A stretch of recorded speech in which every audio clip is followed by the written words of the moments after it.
বর্তমান যুগে দাঁড়িয়ে আধুনিকতার ছোঁয়ায় যেন প্রত্যেকে আধুনিকভাবে চলাফেরা করতে শুরু করে দিয়েছে। একইভাবে এখন পরিশ্রম না করে ঘরে বসে মুনাফা অর্জন করে নেওয়ার এক উদ্যমী প্রয়াস চালিয়ে যাচ্ছে একদল যুবক।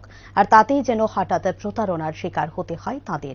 জানা যায়, মোবাইল ফোনে নতুন অ্যাপসের মাধ্যমে মুনাফা অর্জন করতে গিয়ে বিপদের মুখে পড়ে প্রায় বেশ কয়েকজন যুবক। পরবর্তী সময়ে উদয়পুর রাধা কিশোরপুর থানায় এসে বলাই গোস্বামী, নিতাই দেবনাথ, পার্থ দেবনাথ নামের 3 যুবকের বিরুদ্ধে মামলা দায়ের করে তারা। এ বিষয়ে বিস্তারিত জানাতে গিয়ে এক যুবক জানায়, ডাই একটি অ্যাপসের মাধ্যমে প্রায় বেশ কয়েকজন যুবকের কাছ থেকে 27 লক্ষ টাকা ছিনিয়ে নেয়। এই অ্যাপের খপ্পরে পড়ে প্রায় 40 থেকে 50 জন যুবক প্রতারণার শিকার হয়েছে বলে ব্যক্ত করে সে।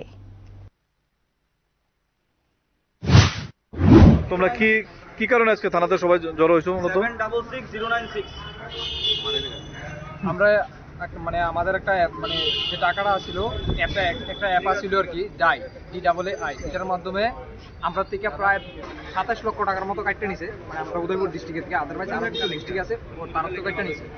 তো তারা আমরা জিজ্ঞাসা করছিলাম যে ভাই, এটা তো আমরা সম্বন্ধে জানি না, এটা কি। তো তার উপর আমরা এতটুকু বিলিভ করছি যে যার কইছে যে 21 দিনের মতো বা এরকম ভাবে টাকা 4 গুণা হয় আর কি, টাকাটা বেশি হয়।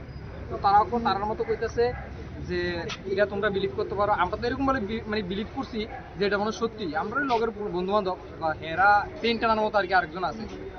তো তারা এখন আমরা এরকম ভাবে বিলিভ করাইছে, আমরা তো যা পারছি তা করছি। আমি আসলাম নিউ, আরো আছে এদিকে অনেক পুরান আছে, যেমন এই ভাই আছে, তারাও জানে। আমি আসলাম কিছুদিনের লেগে। তো হঠাৎ করে দিই লাস্টে আরেকটা জন লাগাইছিলাম, আমারটা মাত্র 16 দিন হয়েছিল। কি লাগাইছো বলতে যে টাকাটা লাগাইছিলাম আর কি। টাকাটা কই লাগাও? হ্যাঁ, একটা অ্যাপের মধ্যে লাগাই আর কি। আচ্ছা, ডাই নামে একটা অ্যাপ আছে, ওটার মধ্যে লাগাইছি। এটা আনছিল তোমার আমার যে তোমরা কিভাবে ভাবছো যে তোমরা প্রতারণার শিকার হয়েছো? প্রথমত আমি আরো যারা ছিল তারা জিজ্ঞাসা করছি, ভাই টাকা তো আইতেছে না, কি হয়েছে ওটা ফেরা।